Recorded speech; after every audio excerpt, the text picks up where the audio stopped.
नमस्कार दोस्तों, गूंज लाइव में मैं मज़र खान। आप देख रहे हैं गूंज लाइव और हमारे सामने जो शख्स बैठे हुए हैं वो शख्स को आप जानते हैं। हमारे पुरानी वीडियो में इनका परिचय आपके समक्ष रखा गया था और जो हमारे गेस्ट हैं वो बहुत ही अच्छे विश्लेषक हैं, बहुत अच्छे किसी भी टॉपिक को अच्छे से निष्कर्ष निकाल के आपको समझा सकते हैं। हम एक टॉपिक को लेकर अभी इनसे चर्चा करने आए हैं, वो है 1990 के बाद से जो भूमंडलीकरण हुआ था, भूमंडलीकरण की जो नीति लाई गई थी उस पर सबसे ज़्यादा प्रभाव किस वर्ग पे पड़ा, इस विषय पे हम चर्चा करने आए हैं सर से। सर नमस्कार। सर नमस्कार मेजर सर। 1990 के बाद से किस वर्ग पर सबसे ज़्यादा प्रभाव पड़ा भूमंडलीकरण का, ये थोड़ा हमें हमारे दर्शकों को बताइए सर।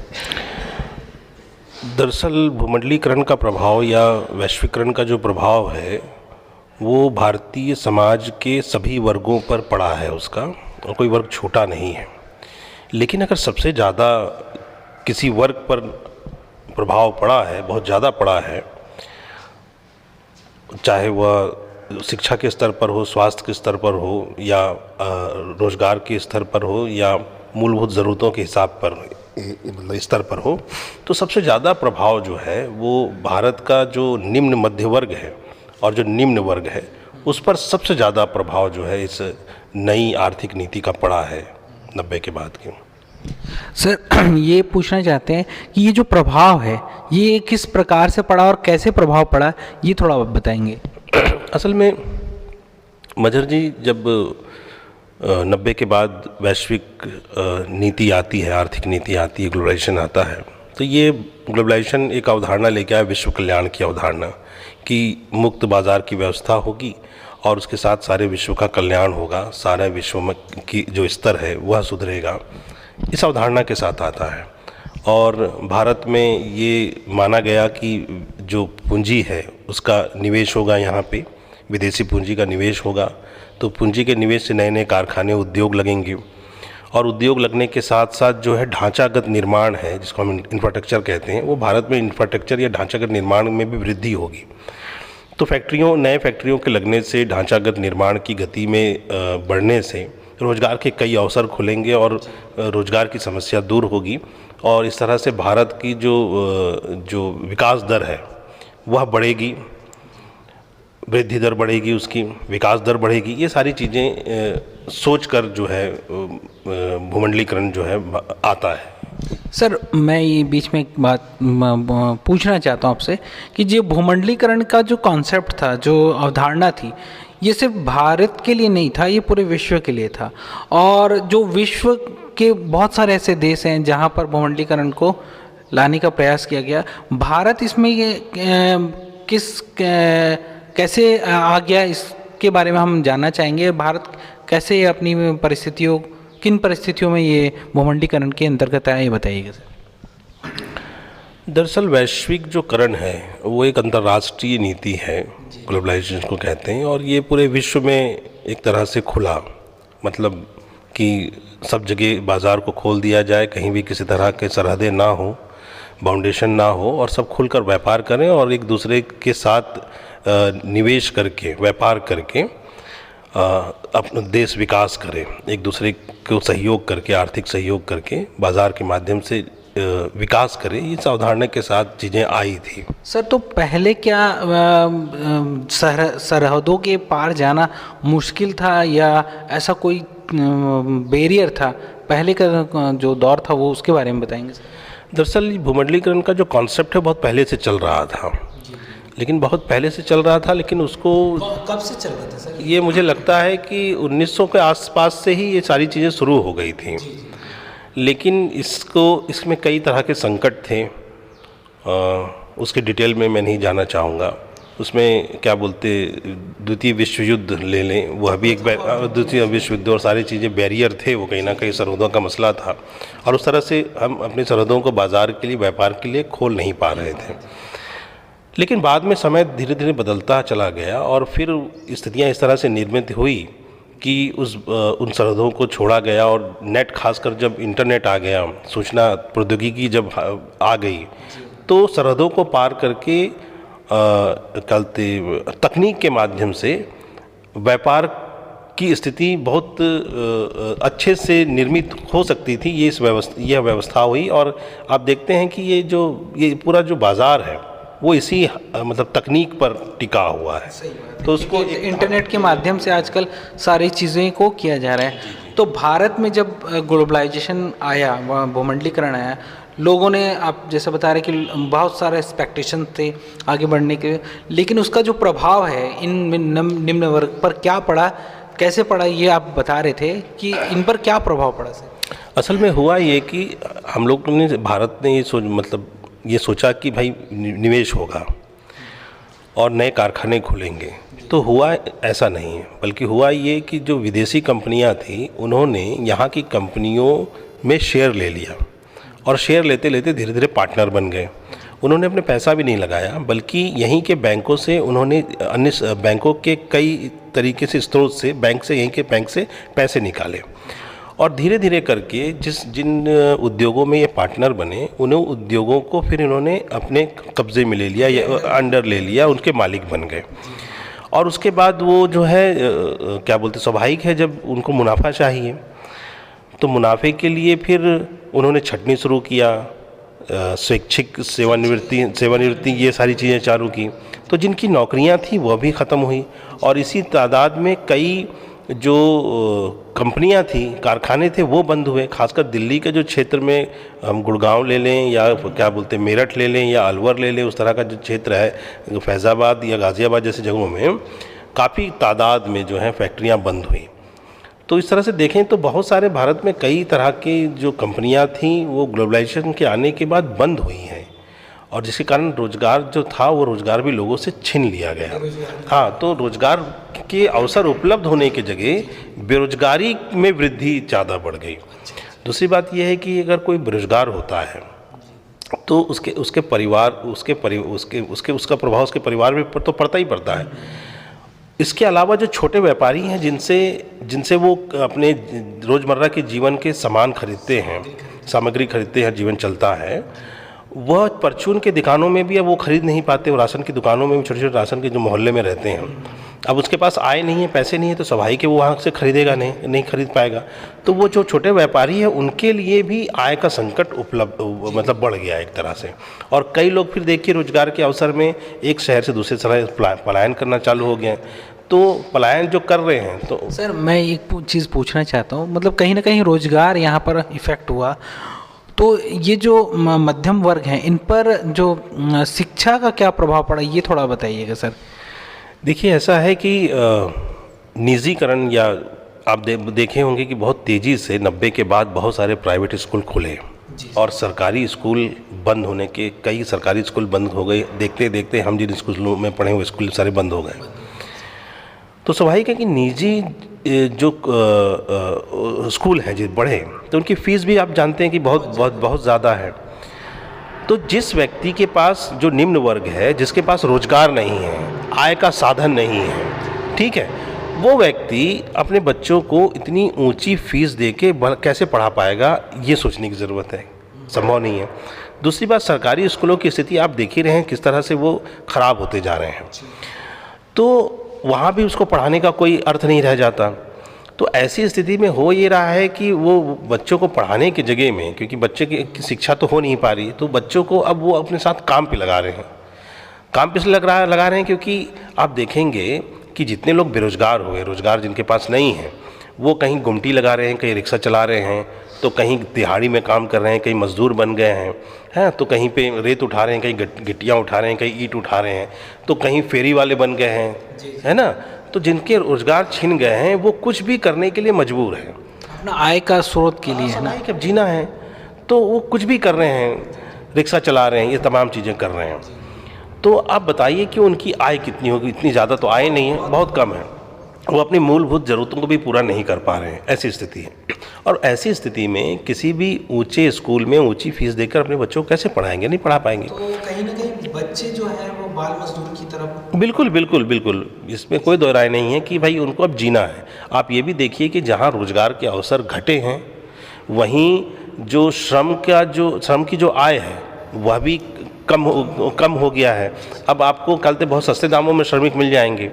तो एक तरफ श्रमिकों की जो आय है वो कम हो रही हैं, और जो महंगाई है वो इतनी तेज़ी से बढ़ रही है कि उनके लिए सर्वाइव करना बड़ा मुश्किल है, उनको जीवन जीना मुश्किल है। इसलिए अब स्थिति ये है कि वो पूरे परिवार के साथ वो रोज़गार में लग गए हैं, चाहे उसके छोटे बच्चे हों, उसकी पत्नी हो, उसके परिवार के अन्य सदस्य हों, सब अब छोटे मोटे काम में करते हुए वो जीवन यापन करने के लिए विवश हैं। सर ये तो बहुत ही गंभीर मुद्दा है समाज के लिए कि एक बच्चा जो है वो अपनी एजुकेशन को छोड़ के, अपनी शिक्षा को छोड़ के बाल मजदूरी करने जा रहा है, तो कहीं ना कहीं समाज में बाल मजदूरी बढ़ रही है और एक अपराध की ओर समाज बढ़ रहा है ना सर। तो सर एक चीज़ और मैं पूछना चाहता हूँ, स्वास्थ्य पर क्या प्रभाव पड़ा, इन जो निम्न वर्ग का इन स्वास्थ्य के ऊपर क्या प्रभाव पड़ा, इसके बारे में हम बताइए, कि जो बहुत महत्वपूर्ण चीज़ें हैं। चीज़ है, मुझे लगता है कि शिक्षा और स्वास्थ्य किसी भी मतलब विकासशील जो देश होता है उसकी रीढ़ होती है ना।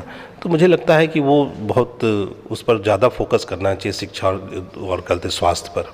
देखिएगा कि जैसे जिस तरह से मैंने कहा कि स्कूलों का निजीकरण, मतलब स्कूल, निजी स्कूल बहुत खुले, प्राइवेट स्कूल बहुत खुले, उसी तरह देखेंगे 90 के बाद प्राइवेट हॉस्पिटल्स भी बहुत तेज़ी से खुले, ठीक है। और जितने भी सरकारी हॉस्पिटल हैं वो धीरे धीरे उनकी व्यवस्था मतलब उस तरह से डल कम होती गई उनकी, मतलब जिस तरह से वो कहीं ना कहीं सरकारी जो अस्पताल है ना सर, वहाँ संविदा की जो मात्रा है, जो भर्ती है, वो बहुत ज़्यादा हो गई है। इसके बाद वो भी है, समुचित व्यवस्था नहीं है वहाँ पर, है ना, समुचित व्यवस्था नहीं है। और जो सरकार जो है वो हॉस्पिटल खोलने के लिए सस्ते दामों में ज़मीन देती है हॉस्पिटल खोलने के लिए, इसलिए देती है, इस शर्त पर देती है कि वह गरीबों का इलाज करेगी। लेकिन जब प्राइवेट या निजी स्कूल, निजी हॉस्पिटल या खुल जाते हैं तो वहाँ पर उस तरह से फिर गरीबों का इलाज नहीं हो पाता जिस उद्देश्य के लिए उनको दिया जाता है। बल्कि आप देख ही रहे हैं कि किस तरह से लूट मची हुई है हॉस्पिटलों में, अस्पतालों में। सबसे ज़्यादा अभी देखा जाए तो लोग इतने मजबूर हो जाते हैं घर बेचना, कई ऐसे केसेस आए कि घर बेचने की कंडीशन आ गई अपने इलाज, घर बेचना हो, ज़मीन बेचना, ज़मीन बेचकर लोगों ज़मीन बेचकर अपना इलाज करा रहे हैं, ये स्थिति है। तो ऐसी स्थिति में जब स्वास्थ्य इतना, मतलब जो चिकित्सा है इतनी महंगी हो गई हो, दवाइयाँ इतनी महंगी हो गई हो, डॉक्टरों की फीस इतनी महंगी हो गई हो, तो ऐसी स्थिति में जो निम्न वर्ग है जिसके पास जीने के भी साधन नहीं हैं, मतलब रोज़ वो कमा रहा है, रोज़ खा रहा है, इस तरह की स्थिति है, तो वैसा व्यक्ति अब उतनी ऊँची फीस देकर उतनी महंगी चिकित्सा कैसे वो बियर कर पाएगा, या उसको मतलब कैसे मतलब उसके वो कैसे अपना इलाज करा पाएगा, नहीं करा पाएगा, ये स्थिति है। दूसरी बात ये है कि अगर वो सरकारी हॉस्पिटल में जाता है तो सरकारी हॉस्पिटल में उस तरह की व्यवस्था है नहीं। अगर डॉक्टर पर्ची भी लिख देता है तो दवाई उसको बाहर मेडिकल स्टोर से लेना पड़ता है, और दवाइयों की कीमत इतनी ज़्यादा है कि वह भी नहीं खरीद पाता। तो स्थिति ये होती है कि मोहल्ले में जो छोटे छोटे डॉक्टर्स बैठते हैं, गरीब मोहल्ले में बहुत सस्ते में जो इलाज करते हैं, उन लोग के पास जाके वो सस्ते इलाजों के भरोसे वो बेचारे, वो गरीब लोग, श्रमिक वर्ग जो है वो जीवित है, ये स्थिति है। और वो जो डॉक्टर हैं वो सही तरीके से, मतलब मुझे ऐसा लगता है कि जानकार नहीं होते, जिसकी वजह से कहीं ना कहीं स्वास्थ्य पर उनके प्रभाव पड़ता है उन निम्न वर्गों का। स्वाभाविक है, स्वास्थ्य का मसला है, और किसी अच्छे डॉक्टर को आप नहीं दिखा रहे हैं, जानकार डॉक्टर को नहीं दिखा रहे हैं, विशेषज्ञ डॉक्टर को नहीं दिखा रहे हैं, तो स्वाभाविक है कि वो जो स्वास्थ्य का मसला है या जो इलाज है वो सही ढंग से नहीं हो पाएगा, उसका प्रभाव तो पड़ेगा, ये चीज़ पैदा। तो हम सर से ये पूछना चाहते हैं, सर ये बताइए कि जो इंफ्रास्ट्रक्चर के बारे में आप बता रहे हैं, जो ढांचागत तैयारी की जा रही है भारत में, बड़े बड़े जो मॉल्स बन रहे बड़े बड़े, तो उससे क्या प्रभाव पड़ रहा है, क्या चीज़ें हैं, वो आप थोड़ा खुल के बताएंगे सर। देखिए, ढांचागत इंफ्रास्ट्रक्चर में डेवलपमेंट तो हो रहा है, विकास तो हो रहा है, लेकिन सवाल ये है कि ये विकास किसके लिए है, ये है किसके लिए है। आप फ्लाईओवर बना रहे हैं तो फ्लाईओवर में क्या जो श्रमिक वर्ग है या गरीब वर्ग है, फ्लाईओवर में उसके लिए जगह है क्या, सवाल इस चीज़ का है। क्या मेट्रो ट्रेन बन रही है, मेट्रो ट्रेन चलाया जा रहा है, तो मेट्रो ट्रेन क्या निम्न वर्ग के लिए है क्या? जी बिल्कुल नहीं, क्योंकि इसका वो अफोर्ड ही नहीं कर सकते। हाँ, या मॉल्स बन रहे हैं, बड़े बड़े बिल्डिंग्स बन रहे हैं, तो ये क्या निम्न वर्ग के लिए, निम्न इसके केंद्र में है क्या? नहीं है। तो आप देखेंगे जो पूरा का पूरा ढांचागत जो डेवलपमेंट है, उस डेवलपमेंट में कहीं भी निम्न वर्ग के लिए कोई जगह नहीं है, या इस तरह से हम कह सकते हैं कि यह पूरा विकास जो है वो एक तरह से समृद्ध लोगों के लिए विकास है, समृद्ध लोगों के लिए ही ये सारी चीज़ें बन रही हैं। तो जो समृद्ध नहीं है, जो वंचित वर्ग है, जो एक तरह से गरीब वर्ग है या श्रमिक वर्ग है, तो उसके लिए क्या जगह है हिंदुस्तान में, ये सोचने की ज़रूरत है। उसके लिए क्या बन रहा है, ठीक है। दूसरी बात यह है कि हमको लगा था कि इंफ्रास्ट्रक्चर का डेवलपमेंट होगा तो रोज़गार मिलेंगे। अब आप देखिए कि जो भी अभी डेवलपमेंट हो रहे हैं, जब मेट्रो रेल की सुरंगी खुदी जा रही हो मेट्रो ट्रेन के लिए, तो वो उसको भी सुरंगों को भी विदेशी कंपनियों को या दूसरे कंपनियों को ठेका दिया जा रहा है, और वो ठेका भी लेकर वो छोटे छोटे ठेकेदारों को वो डिस्ट्रीब्यूट कर दे रहा है। तो उसमें ये हो रहा है कि जो जिनको रोज़गार मिलना चाहिए उनको रोज़गार मिल पा रहा है। तो और कम से कम लोगों को रोज़गार पे रख के अधिक से अधिक काम लिया जा रहा है, कम से कम आय वो दिया जा रहा है, श्रमिक कहते हैं उनको, श्रम का उनका जो दर है वो दर वो कम है उनका। तो सवाल ये है कि अगर हम इंफ्रास्ट्रक्चर डेवलपमेंट कर रहे हैं तो इस इंफ्रास्ट्रक्चर में जिस तरह से लोगों को रोज़गार मिलना चाहिए, क्या वो अभी मिल पा रहा है, कि एक बड़ा सवाल ये भी है। सर अभी आप जैसे बोल रहे थे कि ये जो निम्न वर्ग हैं ये एक समाज से दूर होते जा रहे हैं, मतलब ये एक दो बिल्कुल। इसके बारे में थोड़ा डिटेल में बताइए। ये बात ये है, देखिए ऐसा है कि अभी पिछले दिनों दिल्ली की घटनाएं घटी हैं कई जगह में, इंदौर में।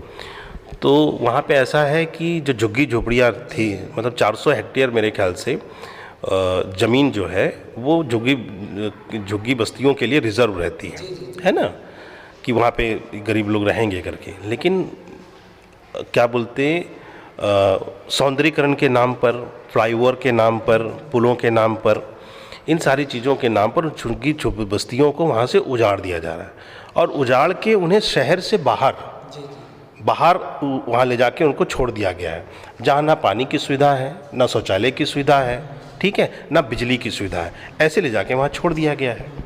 उसी तरह से सौंदर्यीकरण के नाम पे अब पहले रेलवे स्टेशन में आप देखते होंगे कि गरीब लोग सो भी जाते थे, फुटपाथों में जगह होती थी, अब वो फुटपाथों में भी जगह उनके लिए नहीं बच रही है। फ्लाईओवर में बना रहे थे तो उनका फुटपाथ कहाँ है, ठीक है। तो रेलवे स्टेशन के सौंदर्यीकरण के नाम पे भी वो सारे लोगों को वहाँ से हटाया जा रहा है। तो सवाल ये है कि ये सारे लोग जो हट रहे हैं, क्या वो ये कहाँ रहेंगे? आप झुग्गी बस्तियाँ उजाड़ दे रहे हैं, ठीक है, उनको शहर से बाहर उनको भेज दे रहे हैं। तो ये सब चीज़ें हो रहे से ऐसा लग रहा है जैसे कि एक दुनिया में दो दुनिया बन रही है। जैसे हम ट्रेन से जब सफ़र करते हैं तो हम देखते हैं कि एक खिड़की से देखते हैं तो हमको मतलब बहुत सारी झुग्गी बस्तियां, गंदी नालियां और तमाम लोग जिसमें बसर कर रहे होते हैं वो वर्ग दिखाई देता है। और दूसरी खिड़कियों से जब देखते हैं, रेल की दूसरी खिड़की से, तो बड़े बड़े मॉल, बिल्डिंग्स, बड़े बड़े फ्लाईओवर्स और एक विकसित या विकास, मतलब डेवलप्ड इंडिया जो है, स्मार्ट इंडिया हमको दिखाई देता है।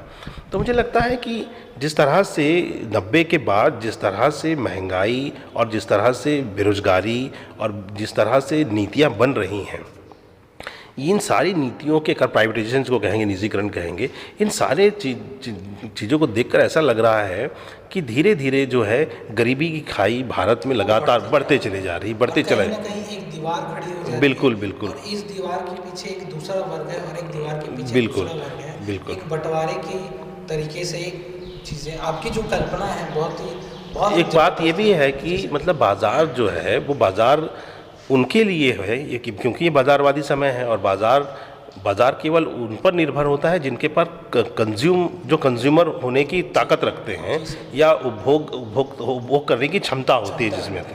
तो ये पूरा का पूरा बाज़ार केवल उपभोक्ताओं पर केंद्रित है, और यह बाज़ार पूरी तरह उपभोक्ता बनाने का काम करता है आपको। और इसमें बहुत बड़ा जो काम है उपभोक्ता बनाने का काम, वो मीडिया के द्वारा होता है। तो मीडिया के लिए इम्पॉर्टेंट, या बाज़ार के लिए मीडिया जो है बाज़ार का हिस्सा या कॉरपोरेट का हिस्सा हम कह लें, है ना।